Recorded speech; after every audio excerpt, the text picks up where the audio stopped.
Hello Year 8, today we are talking about aerobic respiration. I want you to write down the date, title and LO and then try the starter task please. So pause the video here and I will continue in 5 seconds.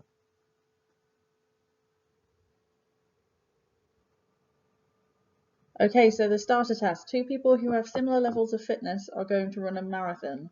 One has 3 bottles of Lucozade Sport during the marathon, the other just has water.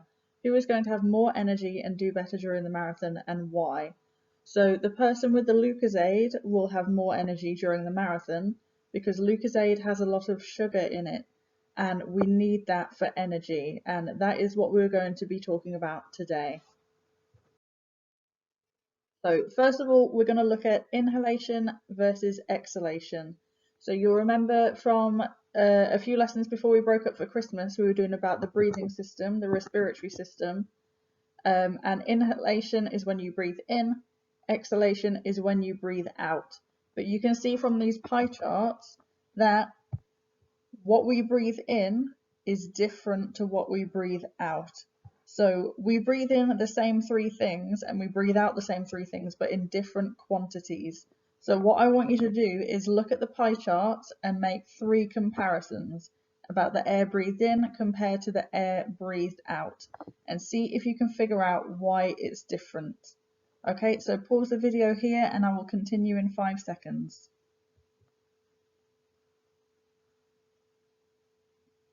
Right, the comparisons you should have got is when you inhale 0.03% carbon dioxide, but when you exhale 3% carbon dioxide. Okay, so we exhale about 3% more carbon dioxide than we breathe in. With oxygen, we breathe in 20% oxygen, and when we breathe out, it's only 18% oxygen. So that oxygen has gone somewhere, it's done something, okay, because we breathe out less than we breathe in. And nitrogen, we don't use that, so we breathe it in and then we breathe it back out, okay. And the reason that it's different is because we are using a process for our body to provide energy to all of our cells, and oxygen and carbon dioxide are involved in that process.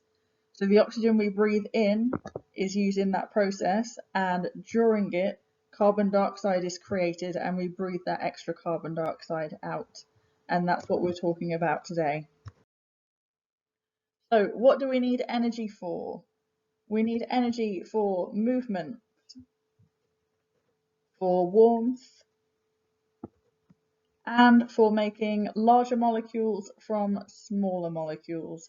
So obviously I couldn't find a Tangled GIF for that one, so I do apologise, it's just a boring picture of molecules, but it would be a bit weird if I could find a suitable GIF from Tangled to do with that. So I want you to write down those 3 things please. So we need energy for movement, warmth, and making larger molecules from smaller molecules. Pause the video here and I'll continue in 5 seconds.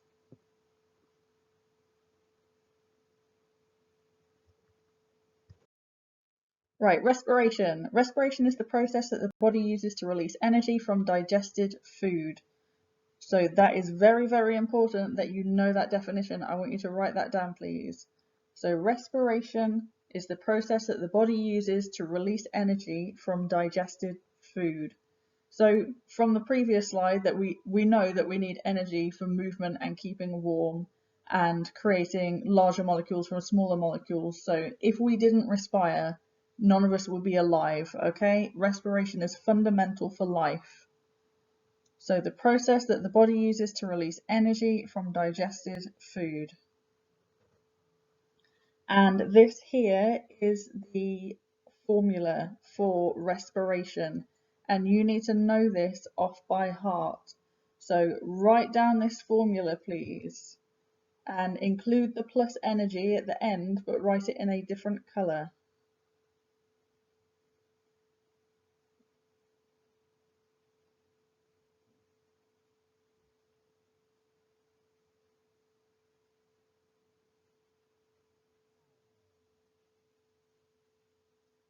Okay, so glucose plus oxygen goes to carbon dioxide plus water. And then as a result of this, energy is supplied to our body. Okay, so this is the main part of the equation, and it's providing energy to our body. So notice that I'm saying it provides energy. It doesn't create energy, because energy can't be created or destroyed. So don't ever use that word when talking about energy. It's not created, it's provided or supplied. Okay, so where do these come from? So we get glucose from the digestive system. If you eat a hamburger, then the glucose in that hamburger is going to be absorbed into your bloodstream and into your cells.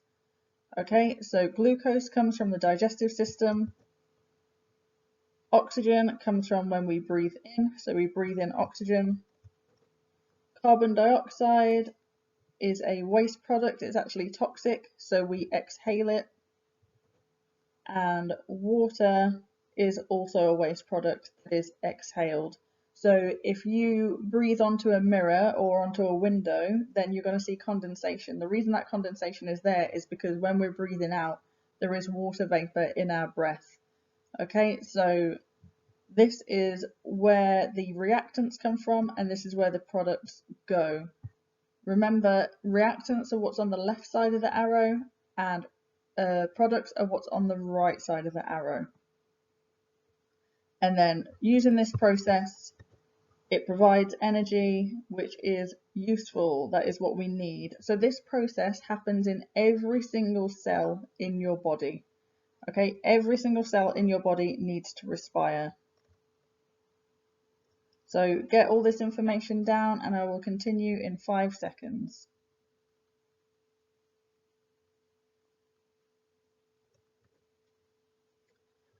Right, and this type of respiration is called aerobic respiration because it uses oxygen. Okay, so I want you to write that word aerobic really big somewhere and say that it's called aerobic because it uses oxygen. Next lesson, we're going to talk about anaerobic respiration. So if aerobic respiration means oxygen, then anaerobic means without oxygen. Okay, the way that I remember it is aerobic starts with air and there's oxygen in the air. Okay, so aerobic means it uses oxygen. Right, how do cells get the reactants? So remember, the reactants are glucose and oxygen. They need to react together to form the carbon dioxide and water. So oxygen is needed, it is breathed in. Red blood cells contain something called hemoglobin. So this is a picture of the red blood cells here. Oxygen diffuses into the red blood cells and it binds with the hemoglobin.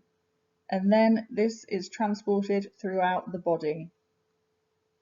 The oxygen diffuses out of the red blood cell and into the cells that need to respire. So all the blood is doing, its job is to carry oxygen round to all the cells in your body and then take carbon dioxide away. Okay, so carbon dioxide is a waste product and we breathe that out. Red blood cells, they take oxygen round to all our body and the cells use that oxygen to respire. It's just a transport system for oxygen. Glucose is also needed. It diffuses into the blood plasma stream from the intestines. So when you eat food and it's in your intestines, then that's when the glucose diffuses out into the blood and that gets taken to the rest of your cells as well. So get all the important information down, please. Don't write it word for word. You can draw pictures if you want, if it's going to make it easier. It's up to you how you get it down. Okay, I will continue in 5 seconds.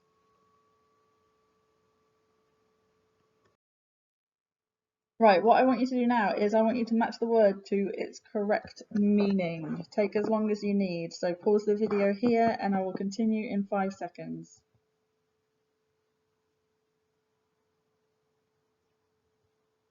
Okay, number 1, respiration is the process that releases energy from food. Oxygen is needed to release energy from glucose. Carbon dioxide is a poisonous byproduct of respiration. Water is made when energy is released from food. Energy is needed to do anything at all. And transport systems take materials to and from respiring cells. So transport system would be like the blood system in this case, the circulatory system, sorry. Okay, so give yourself a mark out of 6, please, and then we'll move on. Right, where does respiration happen? It occurs in a specific organelle called mitochondria. So mitochondria, if you drew a picture of a cell, we did this a long time ago, but if you drew a picture of a cell, you'd have things like the nucleus and the ribosomes. One of those things was the mitochondria, okay? And this is the site of aerobic respiration. It actually happens in the inner membrane, so you see all these wiggly bits here. Those are called cristae, and that is where respiration happens. But the main thing you need to remember is mitochondria is where aerobic respiration happens. So there are some specific parts of our body that might need more energy, like muscle cells. Okay, so muscle cells have a lot of mitochondria because they need to respire a lot to give us a lot of energy. Okay, true or false? I want you to do these questions. Please say whether they are true or false, and I will continue in 5 seconds.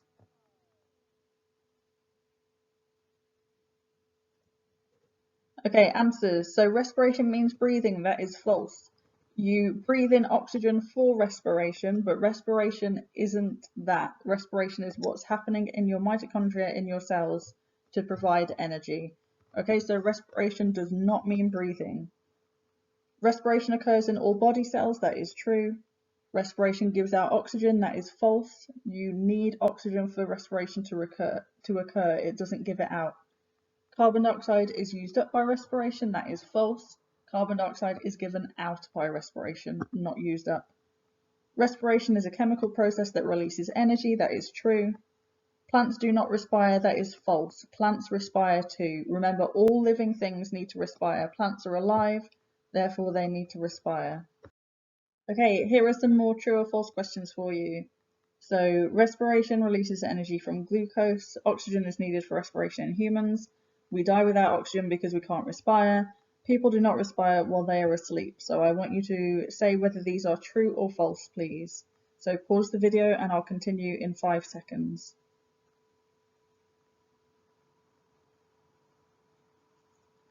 Okay, answers. So respiration releases energy from glucose. That is true. Oxygen is needed for respiration in humans. That is true. We die without oxygen because we cannot respire. That is true. People do not respire while they are asleep. That is false. Okay, your body still needs energy when you're asleep. It doesn't only need energy to move around and things like that. Remember, it needs energy to keep warm. Okay, and making bigger molecules out of smaller molecules. Okay, so respiration is really important. It doesn't stop just because you're asleep. Okay, there are some questions on Show My Homework that I want you to do and submit, please. That is the end of the lesson for today. So I hope you all have a wonderful day.